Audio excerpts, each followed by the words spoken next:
Jeff Houghton here with Enactus, and I am here with Swati Mandela. And she spoke last night at Enactus World Cup, and we wanted to talk to her about her impressions of Enactus and kind of your background as well. So tell me your background and why Enactus wanted to bring you in here. Well, I first was exposed to Enactus back home in my country in South Africa last year at the World Cup in Johannesburg. And I was introduced to the organization by a mutual friend. And I went and they invited me to come and speak on behalf of my grandmother, who was unable to make it at the time due to health reasons.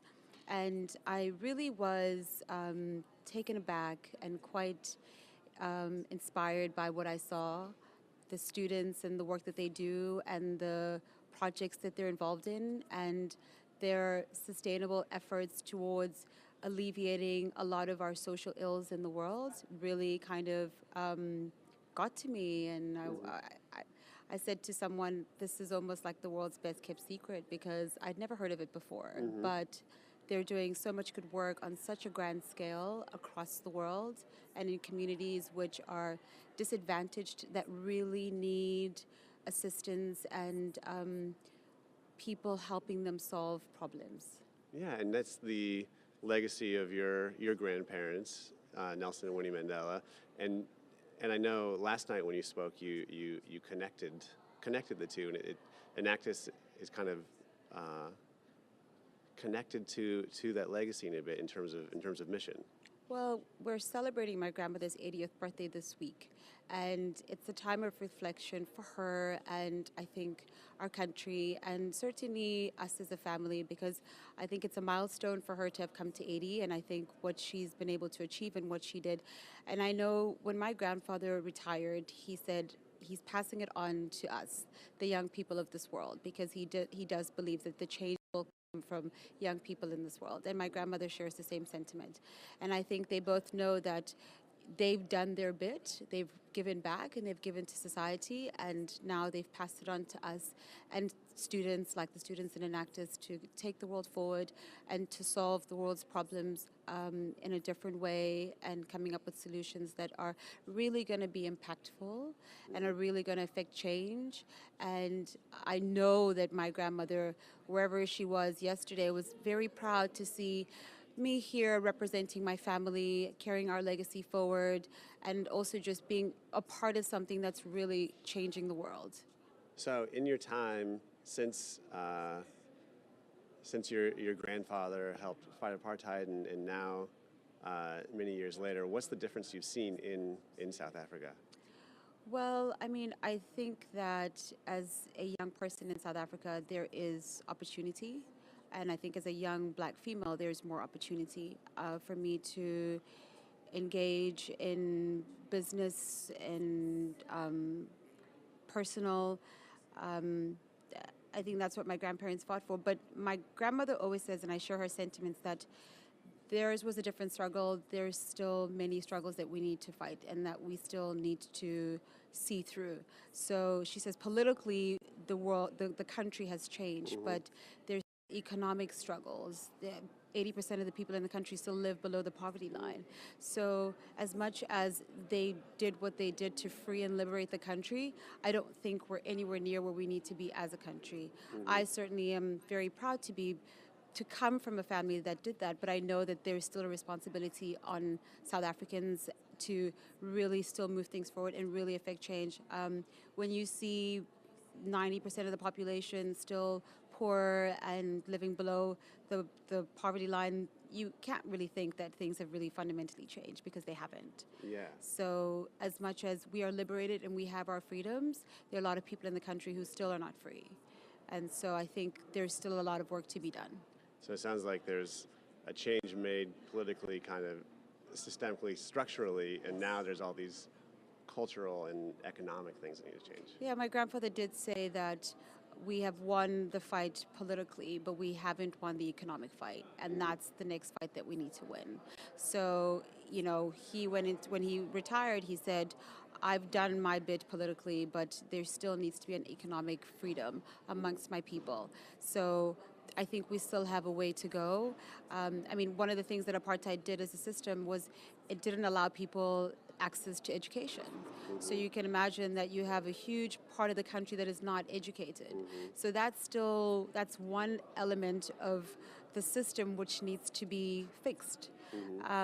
So I'm extremely passionate about education, and I think that that is still something that we need to change and we need to see through. But yes, there are young people who are being educated, but you still have a large population of older people who never had the opportunity to be educated. So we have a lot of work to do. We are nowhere near where we want to be and where I think we should be.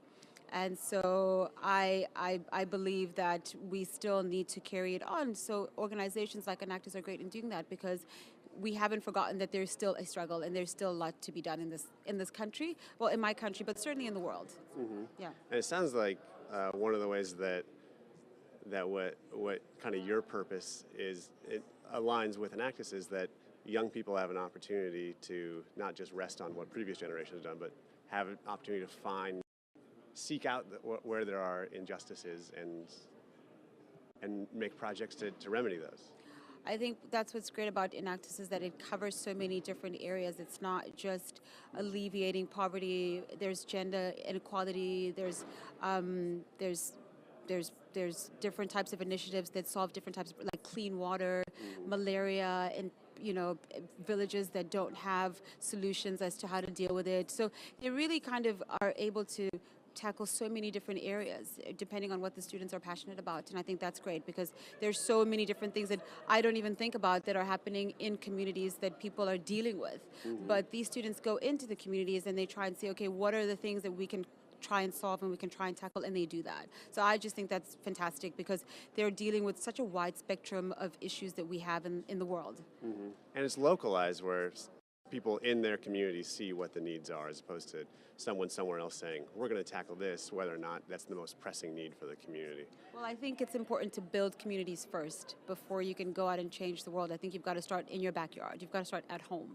And you've got to fix those within your surroundings, because you probably know their needs better than somebody from the outside coming in. So yes, I agree with you that I think I love the fact that it's community focused, it's community based, and they go in and they research and they identify what they think is perhaps a good solution to a problem, and they really try and make sure that they can be impactful and really change the community in that sense. So what would you want to see from young people now? Maybe they're college age or around the age. What would you want to see from them, from their generation, to impact the world? Well, I think we're seeing it at Enactus, but I think what can happen is that we can get more students involved. I think we can get more organizations to support Enactus, because without donors and funders actually supporting it, then the organization is not able to survive, and they're not able to actually assist the students to go into communities to actually do the work. So I think the idea is there. I just think it needs more support, and I think that we can mobilize even more students. So if there's 33,000 students, we can take it to like 1 million students, because then you really are having more young people impacting in the world. But certainly I think sponsorship, I think funding, I think people sort of getting involved and giving of their time and giving of their resources, I think that really can bolster what is already happening. So I think it's a great start, but I think that we can definitely do more and we can do better. And people can tune in and they can get onto enactus.org and they can really see what's happening over these next 3 days, and they can see the competition, the collaboration, and the celebration that these students have, and the energy is just unbelievable. I mean, you can't but be impacted. You really just can't. So I just hope that people will get involved and do their bit. I think if we all do something, then we really are all making the world a better place. Well, thank you so much for joining us, and thanks for being such a good friend and partner to Enactus, and I appreciate you being here. Thank you, Jeff.